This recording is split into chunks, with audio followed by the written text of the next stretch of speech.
çfarë forcon vendosmërinë e njeriu për mirë, e para ajo që e forcon shumë është duaja, lutja, mbështetja tek Allahu xhalleshanu. Më i miri i njerëzve, profeti Muhammed sallallahu alaihi wasallam, që Zoti ja kishte ruajtur shpirtin dhe zemrën dhe nuk kish fare fuqi mbi të shejtani mallkuar, ai thot: "Ya Rabbi la takilni ila nafsi tarfata aynin fa ahlak." O Zot, mos më lë në dorën e vetes time sa hap e mbyll syt, se do të humbas, do të devijoj.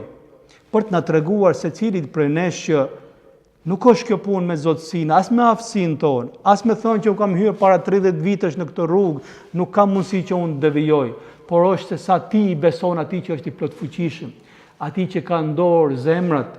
Ja muqallibel qulub, thabbit qalbi ala dinik. O ti që rrotullon zemrat e njerëzve, forcoje, bëhet vendosur zemrën time në rrugën tënde. Dhe nga duat e bukura që na ka mësuar profeti Muhammed sallallahu alaihi wasallam: O Zot, kërkoj mbrojtje prej teje nga paaftësia, nga dembelizmi, nga kopracia dhe nga frika. Kërkoj mbrojtje prej teje që të mos më mbysin borxhet e të mos më shkelin më këmbë njerëzit.